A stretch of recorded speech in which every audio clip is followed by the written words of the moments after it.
Political news, sports news, crime news કે તમારા રાજ્યના સમાચાર, હવે દરેક ખબર પર રહેશે અમારી નજર. ગુજરાતનો સર્વશ્રેષ્ઠ ન્યૂઝ ચેનલ.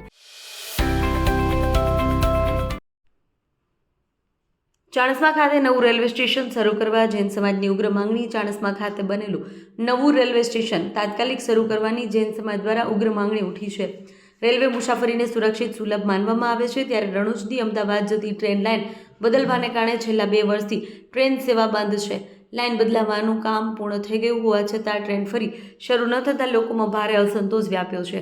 આજે ચાણસ્મા ખાતે ભટેવા પાર્શ્વનાથ ભગવાનની સાલગીરા નિમિત્તે એકત્ર થયેલા જૈન પરિવારો દ્વારા રેલવે સ્ટેશન સત્વરે કાર્યરત કરવાની માંગ ઉઠવામાં આવી છે. સુરત, મુંબઈ, વડોદરાથી આવેલા જૈન સમાજના આગેવાનોએ બોમ્બેથી અમદાવાદ થઈ કડી, બેચરાજી, ચાણસ્મા, રણુજ, પાટણ સુધી નવી ટ્રેન શરૂ કરવાની પણ માંગણી કરી છે. ચાણસ્માના નાગરિકો તેમજ નાના મોટા વેપારીઓ છેલ્લા 2 વર્ષથી ટ્રેન શરૂ થવાની આતુરતાથી રાહ જોઈ રહ્યા છે. નવી લાઇન નાખવાની આવી હોવા છતાં આજ દિન સુધી ટ્રેન સેવા શરૂ કરવામાં આવી નથી. દર વર્ષે 26 જાન્યુઆરીએ ટ્રેન શરૂ થશે તેવી ચર્ચાઓ સાંભળવા મળે છે, પરંતુ છેલ્લા 2 વર્ષથી આ માત્ર આશ્વાસન પૂરતું જ છે, જેને કારણે લોકોમાં નિરાશા ફેલાઈ છે. હાલ પાટણથી મહેસાણા માર્ગે જતી ટ્રેનને પાટણ, રણુજ, ચાણસ્મા, બેચરાજી, કડી, કલોલ, અમદાવાદ થઈ બોમ્બે સુધી કનેક્ટિવિટી આપવામાં આવે તો સમગ્ર વિસ્તારને સીધી અને સસ્તી મુસાફરી સુવિધા મળે તેવી રજૂઆત કરવામાં આવી છે. હાલમાં ચાણસ્મા, બેચરાજી વિસ્તારથી મુંબઈ સુધી કોઈ સીધી ટ્રેન ઉપલબ્ધ નથી, જેને કારણે મુસાફરોને વધારાનો સમય અને ખર્ચ વેઠવો પડે છે. સ્થાનિક વેપારીઓએ જણાવ્યું કે ટ્રેન સેવા શરૂ થશે તો વેપાર ધંધામાં નોંધપાત્ર વૃદ્ધિ થશે. બહાર ગામથી આવનાર યાત્રાળુઓ અને ગ્રાહકોને પણ સરળતા મળશે. જૈન સમાજ અને ચાણસ્માના નાગરિકોએ સરકાર સમક્ષ માંગણી કરી છે કે વિકાસના હિતમાં આ ટ્રેન સેવા તાત્કાલિક શરૂ કરવામાં આવે.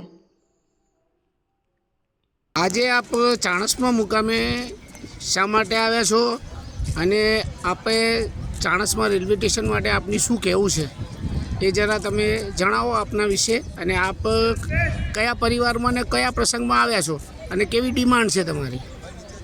ડિમાન્ડ તો કેવું છે કે ચાણસ્મા રેલવે સ્ટેશન વર્ષો જૂનું સ્ટેશન છે, જે અંગ્રેજોના જમાનામાં લાઈન નખાઈ હતી ત્યારનું આ સ્ટેશન છે. બીજું ભટેવા પાર્શ્વનાથ ભગવાન એટલે અમારા 108 પાર્શ્વનાથમાં ભટેવા પાર્શ્વનાથનું નામ આવે છે. હમણાં એની 210મી સાલગીરા ચાલે છે, એટલે 210 વર્ષ જૂનું આ પ્રાચીન તીર્થ છે. જ્યારે નરેન્દ્ર મોદી સાહેબ બધા તીર્થસ્થાનોને જોડવાની વાત કરે છે તો આ અમારું પાર્શ્વનાથ ભગવાનના તીર્થ સાથે આનું પણ જોડાણ થાય એ માટે અત્યારે રેલવે લાઈન નખાઈ ગઈ છે, રેલવે સ્ટેશન તૈયાર છે, પરંતુ છેલ્લા 2 વર્ષથી 26 જાન્યુઆરીએ ઉદ્ઘાટન થવાનું છે એવું સાંભળીએ છીએ, પણ હજી સુધી ટ્રેન ચાલુ થઈ નથી. એના કારણે થઈને અમારે સુરત, બોમ્બેવાળા બધાને લક્ઝરી બસોમાં અને કુટાતાને એવી રીતે આવવું પડે છે. જો ડાયરેક્ટ ટ્રેનની અહીંયા સગવડ મળે તો આ તીર્થ પણ ગાતું રહે, એ બાને આ ચાણસ્મા શહેરનો પણ વિકાસ થાય અને અંતે ગુજરાતના વિકાસમાં પણ એનો ફાળો જે અમૂલ્ય છે તે મળી રહે. એટલે અમારી એક જ ડિમાન્ડ છે કે બને એટલી જલ્દી આ ચાણસ્મા રેલવે સ્ટેશન શરૂ થાય અને બધાને બોમ્બેથી ડાયરેક્ટ એની કનેક્ટિવિટી મળે.